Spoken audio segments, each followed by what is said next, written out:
Welcome to WLNM's original English light novel review with your host, Zeke Changuritz. Hello, everyone, and welcome back to the WLNM OELN podcast. That's the original English light novel review, a podcast dedicated to promoting and discussing light novels with their authors and their fans. We dive into whys and hows of the writing process and ask those questions a lot of writers and fans just like to ask. So, without further ado, today's guest is Menma Aishi, the author of That Time Me and My Classmate Got Reincarnated in Another World, and Reincarnation of the Above Average Genius Student with Below Average Social Skills, Volumes 1 and 2, currently available on Amazon. Welcome, Menma.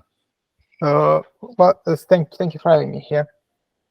So, tell me a little bit about your stories, especially this one right here on Amazon, Above Average Genius with Yes, for sure, shortening to Genius Isekai. That's the way I shorten it. Okay, so tell me a little bit about your main character here. What do you mean when you're referring to as below average social skills? Is he antisocial or just awkward? He's very socially awkward. It's kind of like Komi from her anime. He cannot communicate at all. He just freezes in place. Okay, I'm sure we've all had a lot of us have had those moments where we're just not sure how we fit in. So how is he a isekai? How is he taken to another world? Is this a transport situation or has he been reincarnated? It's a reincarnation situation. Okay, so what is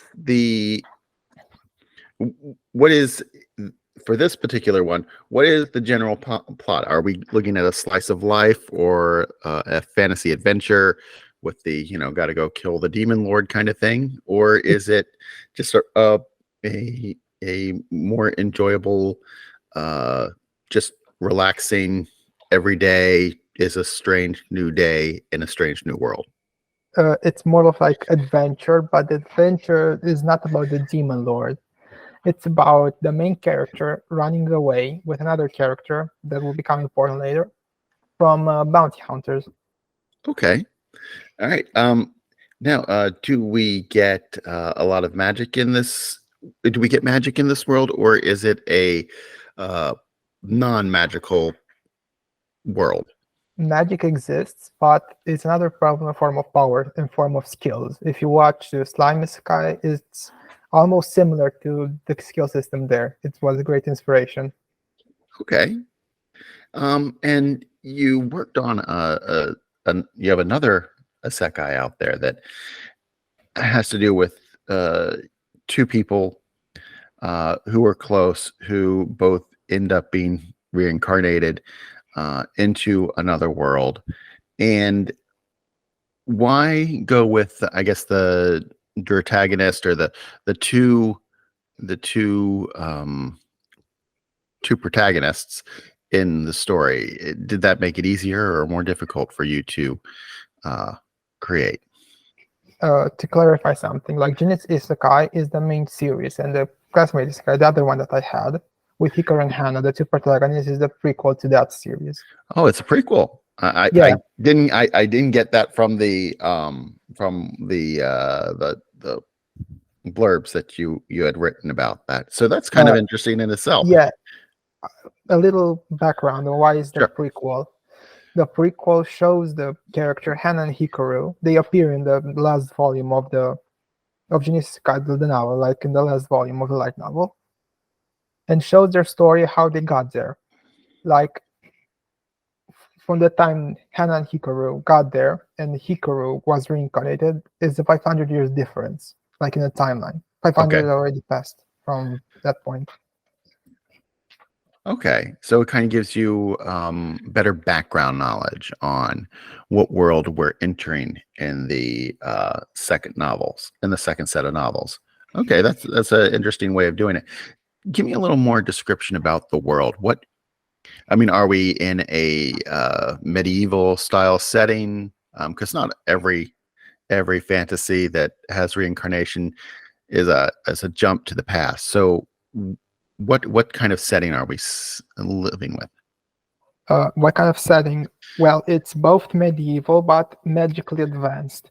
Like normal technology is replaced by magic, just replaced by magic, by mana tools. They're called mana tools. I didn't get like that far into the web novel to see like where for people to see where they were invented, but I'll get there eventually.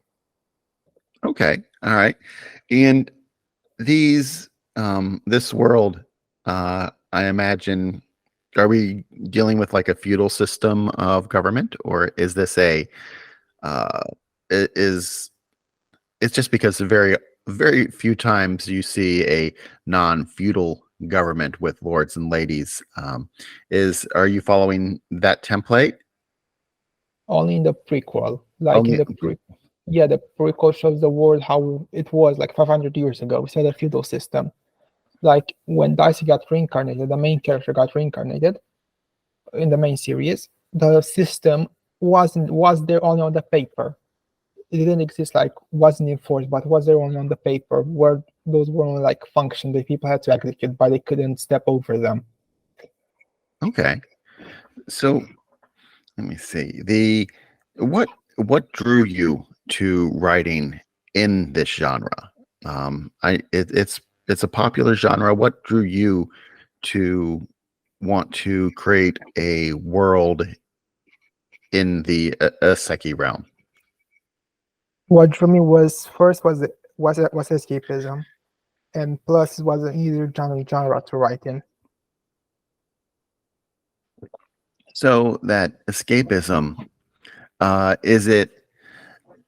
We all need to find a way to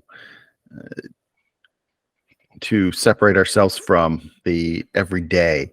So is it for you, is it more of the adventure of the genre, or the new world creation of the genre? Is it the ability to kind of like lay those little Easter eggs in which you see things that are similar to our world but different in the other? No, it's more of the life being easier there than the real world in the real world. Okay. Kind of like it moves slower. No, but you don't have to do too much to have what you need. Like you don't have to break your back working like too much. I mean, you still need to work to gain all the stuff. You need to have the economy in the world. But there's other things like to work. It's easier. It's not that dangerous. Illnesses are almost non-existent in that world. There is not many things that can harm you there.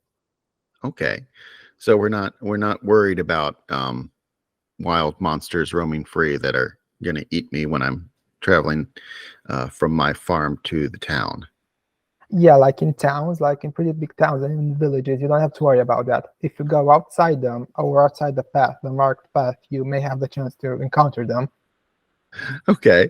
Um, are are would you say the world outside of civilization there is pretty dangerous, um, or is it just kind of like the average dangers that many people would feel if they stepped away from civilization? Mostly like the main danger people would feel the same way from civilization. Like Okay. monsters, especially monsters that are sentient, are very rare to meet, especially the main series. When Daisuke came in, the main character from the main series, when he came in, those monsters were very rare. There you almost didn't meet them. Even if you meet a monster, the wound that you will get will not aren't fatal. Sorry, I started. It's You all won't right. have fatal wounds from the monsters you encounter, even if you do encounter. Okay. All right. So is to ask more of the writing process questions, is writing an easy process for you? Is it something that you've always done, or is it something that came to you later? I I didn't do that like always. I started 4 years ago. Okay. And is the writing an escape for you, or is it kind of like I'm gonna put my nose to the grindstone every day and crank something out? Both. Okay, so why? I mean, there you can write about anything in your life. You could write nonfiction, you could write fiction, you can write contemporary novels. Why exist in the light novel space? It's pretty niche space, and I am an anime nerd. I liked anime for a long time. I realized, hey, there are like now, like 4 years ago, when I started reading, like binge reading a lot of light novels and web novels when the Corona pandemic was in place. Okay, I think anime and light novels gained a lot of fans during the Corona pandemic because of they were left with only books and streaming. It was almost like being in the old days when you didn't have 1,000 things to do. Is the process easy for you? Do these ideas come to you easily? Yeah, it's pretty easy for me to have ideas, but it's hard for me to actually write them. Okay. What have you done to help overcome that? I mean, if the idea comes easy, but putting it down on paper is more of a challenge, what um, what skills have you learned, or do you use to try and get get those ideas and those images from your head down onto the page, down onto the printed page? It's pretty easy. I just go get any piece of paper or in the front of my computer and just write it. Just write it how it is, edit it later, add more, add less, cut. I don't know. I just do it. So, are you more of a discovery writer? Do you spend your time uh, outlining? Do you know where your stories are going to end when you start them, or is it just where those characters take the story? I already have an end prepared for most stories. Like for my stories, I already have an end prepared for them. Okay, I know. I mean, I've done this for some works that I've worked on, where I create extensive character outlines. So it's kind of like, if I drop this character in, you know, no matter where I put the character in a story, and no matter what kind of story it is, that I know how that character will react because I know everything there is to know about the character. Have you created these? Do you tend to create big biographies for your characters in advance and know like what their favorite food is, or is it more learning about them as you create the challenges for them? Mostly I make a simple archetype from a single archetype that I can make deduction from it, like what they all do. Like I put simple traits in there for the characters, and then I put up this in a situation, plus some quirks they have, like little things that they will do or exception that they can follow in those situations. Okay, I mean, I like dealing with archetypes, and definitely the light novel genre loves leaning on archetypes for characters. Do you have a specific archetype that is your favorite type to deal with, or is it whatever you feel might fit the situation better? I don't do I don't try to follow just one. I try to do like more archetypes, Okay. more than one in a character.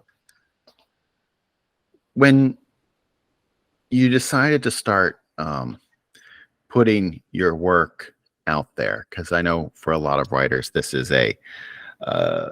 this is a big step. I mean, when you take the writing that you wrote, and whether it was in a notebook or a document on your computer, and you hit publish, whether it be a completed work or a web novel, and you're doing weekly updates, when you try and do that, it's a brave thing, because you're putting something that you're very intimately involved in out there for the world to see.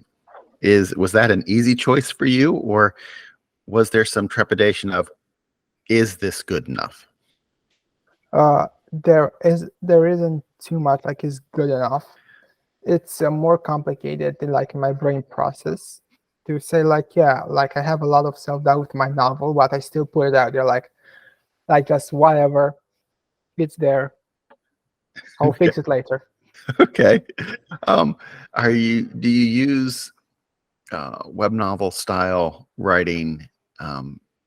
And it's something that I never thought of until I started talking to some writers.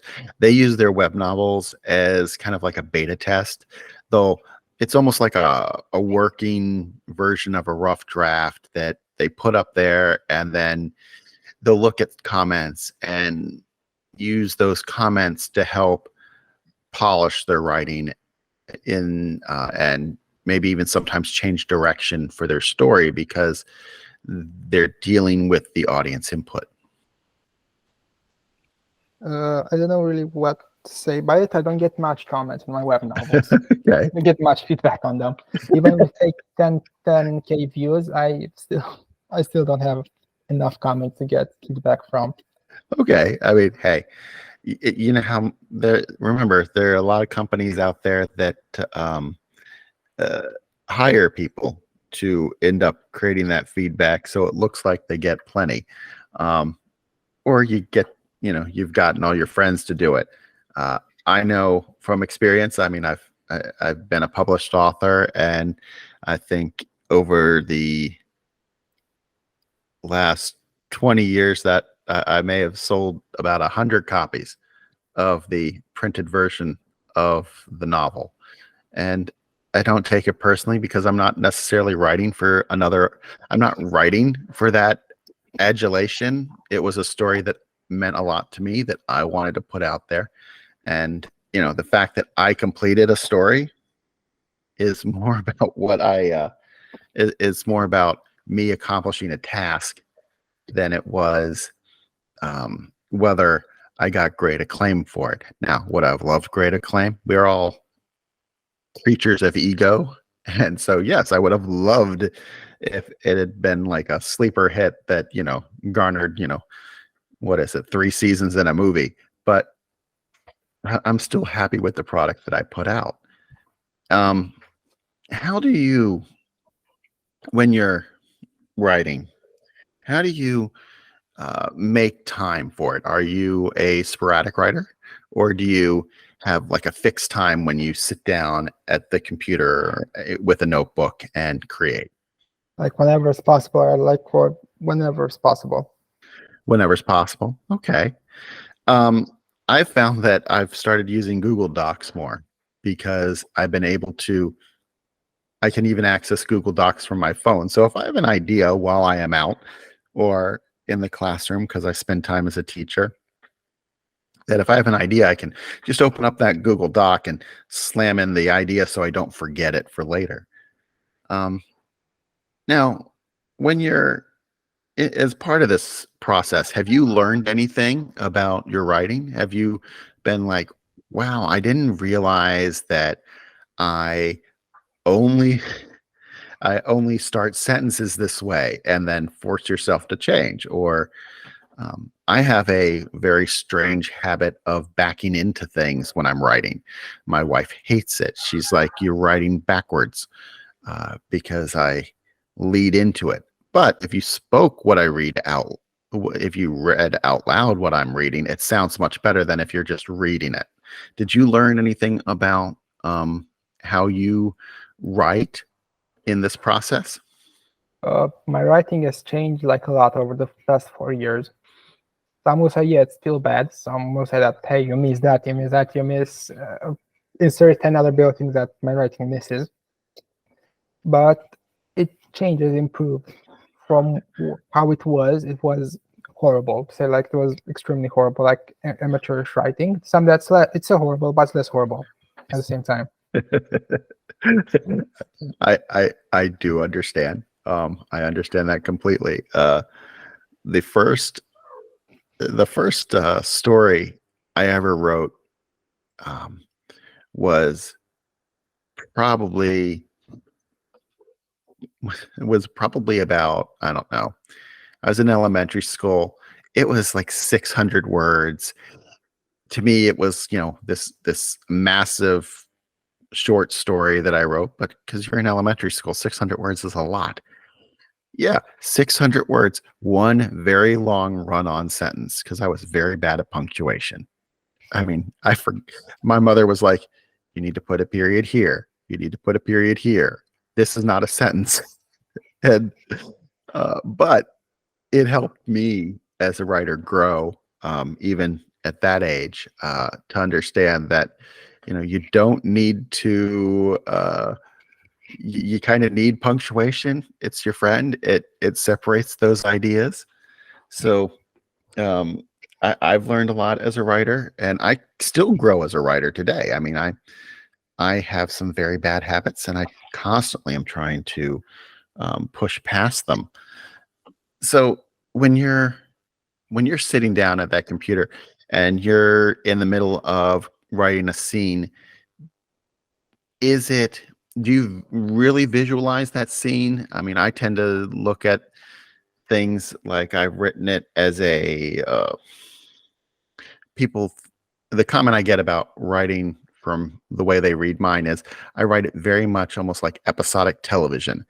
You can kind of see and visualize and be in that space. Is your writing When you're writing, is that how you visualize things? Do you visualize it like you're watching a play in front of you, or are you seeing it from a first person perspective, like you are in the story interacting with the characters instead of being an observer? I am a first person writer. Like I could write first person. Okay. And I am focused mostly on what the character thinks. Like you're in his head 24/7. Okay. So you're kind of in their headspace, and being in that headspace, do they ever surprise you at times? Like, oh, I didn't realize that this is what that character would be thinking, but it makes absolute sense. To me, I already I can kind of predict how will they react in certain situations. Okay.